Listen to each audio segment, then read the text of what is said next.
예, 시장을 이겨라. 어려운 상황이지만 다시 좀 반등을 시작하면서 오늘 2,300선 돌파 시도 나타나고 있는데요. 주로 수급을 중심으로 해서 소위 메이저들이 관심 있는 업종은 무엇인지 업종 전략 종목 이야기하겠습니다. 예, 오늘 조현주 NH투자증권 연구위원 함께하겠습니다. 어서 오세요. 안녕하세요. 그러게요. 수급상 보면 외국인들이 사다가 조금 최근에 삼성전자 하이닉스를 필두로 해서 팔았고 기관들이 적극적이긴 합니다만 외국인들 매도하는 걸 기관들이 좀 받아줬고 그랬는데요. 예, 소위 메이저들의 최근의 흐름들은 전반적으로 어떻습니까? 네, 일단 주말 동안에 약간의 변화가 있었던 것 같습니다. 네. 저번 주까지만 해도 아무래도 2천억 달러라는 관세가 발효될 수 있다라는 두려움으로 외국인들이 매도 물량을 굉장히 많이 출혈을 시켰는데요. 주말 동안에 사실 발효가 안 됐고요. 결국에는 추가 관세를 하겠다라는 으름장으로만 끝났습니다. 그렇다 보니까 무역 정책에 대한 그런 공포심이 약간은 좀 진정이 된 상황이고요. 낙폭이 좀 지난주에 과대했던 업종 중심으로 외국인들 그리고 기관들 좀 매수를 하고 있는 상황인데요. 일단은 저희가 생각을 했을 때 외국인 매도세는 점차 완화가 되고 일전에 말씀드렸던 대로 좀 리바운드 국면이 9월 달에는 좀 지속이 될 수 있다라고 좀 판단을 하고 있습니다. 가장 큰 요인은 지금 계속해서 변수로 작용하고 있는 이 무역 정책인데요. 최근에 스티브 무누신 재무부 장관이 지금 논의하고 있고 주장하고 있는 부분이 2천억 달러 관세를 나눠서 실행을 하는 겁니다. 그래서 소비재를 제외한 중간재와 산업재를 먼저 중간선거 이후에 한 25% 관세를 부과하고 소비재에 한 500억 달러 정도 규모는 중간선거 이후에 그것도 10% 정도만 관세를 부과하는 방안이 지금 논의 중에 있거든요. 그렇기 때문에 오히려 3차 관세 인상이 실현이 되더라도 단계별로 진행이 되고 또 지연이 된다라고 한다면 이것이 악재보다는 오히려 안도 요인으로 좀 작용할 수 있다라고 저희는 판단을 하고 있어서 일단은 지수의 상승 흐름 조금 제한적인 상승이긴 하나 반등 가능하다라고 판단하고 있습니다. 네, 오늘 어쨌든 수급을 좀 중심으로 살펴보고 있는데요. 외국인들의 스탠스도 한국 주식을 팔고 가는 건 아니다. 반도체에 대한 부정적인 리포트가 있었기 때문에 이제 반도체주를 중심으로 팔고 다시 좀 이제 어제 메워 놓고 그랬는데요. 예. 외국인들은 이제 매도세를 팔고 나가지 않는다고 하면 반도체를 포함해서 좀 관심 있게 보는 종목들은 어떤 건가요? 근데 결국 외국인이 재차 다시 유입될 수 있다라고 자금이 유입될 수 있다라고 본다면은 네. 반도체가 가장 일단은 첫 번째로 매수 주체가 될 거라고 좀 일단은 판단을 하고요. 네. 그 외에는 이제 낙폭이 과대했던 업종들 건설이라든가 철강, 자동차, 소프트웨어 이런 순으로 좀 갈 수 있다라고 좀 생각을 하는데요. 일단은 그 가운데서도 좀 이슈, 테마 그리고 실적이 존재하는 업종들을 봐야 합니다. 그렇게 본다면은 저희는 건설, 철강 정도로만 좀 긍정적으로 평가를 하고 있고요.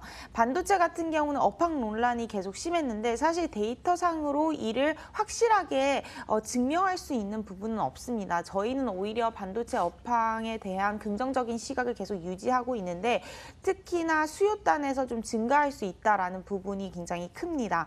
9월 5일에 끝났던 국제 가전 박람회에서 가장 큰 두 가지 꼭지를 좀 살펴보면 첫 번째는 음성 인식 서비스가 굉장히 대중화되어 있다라는 평가를 받았습니다. 이 음성 인식 서비스 같은 경우는 데이터가 굉장히 많이 필요한데 이 데이터 센터의 수요가 증가한다는 거는 결국 삼성전자, SK 하이닉스 이 반도체 업황들의 수혜로 이어질 수밖에 없습니다. 그래서 이 부분도 일단 긍정적인 모멘텀이 첫 번째이고요. 두 번째는 이 국제 가전 박람회에서 삼성전자가 8K TV를 상용화하는 부분을 이제 공개를 했는데 네. 이게 생각보다 굉장히 반응이 좋았어요. 그래서 이 부분에 대한 수요가 하반기에 늘어날 수 있다라고 저희는 보고 있어서 삼성전자에 대한 긍정적인 시각 유지를 하고 있습니다. 그래서 일단은 반도체 낙폭이 좀 과대했고 말씀드린 것대로 밸류에이션 매력 충분히 존재하고 또 3분기부터는 실적이 오히려 2분기 대비해서 증가할 것이다라고 보고 있기 때문에 지금 매수하는 전략 좀 추천드리고 있습니다. 예, 결국 뭐 외국인들이 다시 좀 주식을 적극적으로 비중을 확대하게 되면 1순위는 역시 반도체이고 삼성전자, 뒤를 이어서 건설이나 철강 섹터 얘기를 하셨고요. 예, 오늘 수급 중심으로 보니까 기관들은 아무래도 이제 낙폭과대주 중심으로 해서 최근에 주식을 많이 샀을 텐데요. 구체적으로 어떤 종목들에 관심 있나요? 네, 아무래도 기관들 같은 경우는 외국인과 다르게 오히려 반도체에 대한 매도 물량을 좀 어제 출회를 했고요. 기관들이 좀 사고 있는 종목들을 좀 보면 거의 대부분 남북 경협주 또는 제약 바이오 이런 식으로 좀 낙폭이 과대했던 업종이라고 보거나 아니면 테마가 존재하는 업종이라고 볼 수 있을 것 같습니다. 그래서 일단 저희도 9월 달에 리바운드 국면이 진행되기는 하나 추세적 상승으로 이어지기는 일단은 어렵다라고 보고 있기 때문에 결국에는 좀 낙폭이 과대했던 업종들을 담는 게 좋을 것 같고요. 그 가운데서 이제 저희는 제약 바이오 좀 낙폭이 과대한 가운데 하반기 실적 모멘텀 그리고 10월 학회 모멘텀이 존재하기 때문에 긍정적으로 보고 있고요. 네. 철강 건설도 낙폭이 과대했으나 남북 경협주 모멘텀 여전히 유효하다라고 좀 판단을 하고 있고 그리고 외국인들이 선호하는 반도체까지 한다면은 결국 메이저들이 담고 있는 업종 플러스 이슈와 모멘텀이 존재하는 업종이라고 볼 수 있기 때문에 이 네 가지 업종을 좀 차선호 업종으로 보고 있고요. 다만 이제 낙폭이 과대했던 업종들 중에 기관이 담고 있는 게 화장품이랑 호텔 레저입니다. 이 두 업종도 저희가 좀 긍정적으로 말씀을 드렸는데 최근에 메르스 이슈가 있기 때문에 이 이슈로 인해서 더 낙폭이 과대해질 경우에 그때 이제 기회를 봐서 들어가는 것도 나쁘지 않다라고 보고 있습니다. 말씀하신 섹터 가운데 이제 건설주들이 최근에 보면 꽤 뭐 기저적으로 탄력 있게 와요. 사실은 이제 주택 가격에 대한 이런 것들을 규제를 하게 되면 건설주에는 부정적이겠구나 처음엔 생각했는데 오히려 이제 공급 확대 얘기가 나오고 있고 경협주까지 나오면서 오늘도 그렇고 건설주 탄력이 좋은데요. 건설주에 대한 시각, 그것도 관심 종목 있으시다면요.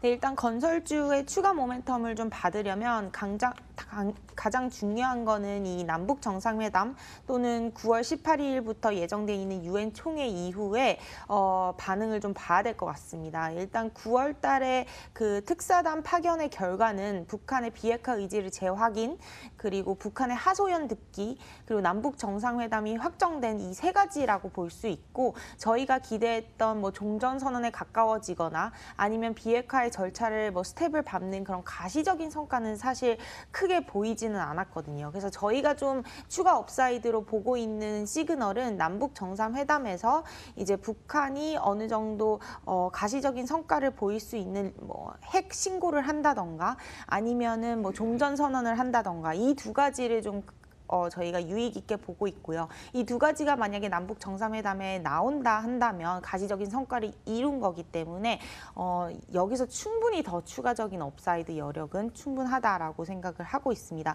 다만 지금 좀 오른 상황이기 때문에 지금 들어가기에는 이제 남북 정상회담의 결과물을 좀 지켜보자라는 입장이라고 저희는 보고 있습니다. 건설주 가운데 특별히 좀 매수한다면 해볼 만한 종목은 어떤 것들인가요? 일단은 저희가 사실 이 남북 경협주 가운데서도 조금은 철도 중심으로 먼저 프로젝트가 실행이 되기 때문에 철강 쪽 뭐 긍정적으로 보고 있고요. 그래서 고려 아연 뭐 이런 쪽을 좀 긍정적으로 보고 있고 건설주 중에서는 현대 로템 가장 뭐 남북 경협주의 뭐 그런 심볼이라고 상징이라고 볼 수 있는 현대 로템이라고 볼 수 있고요.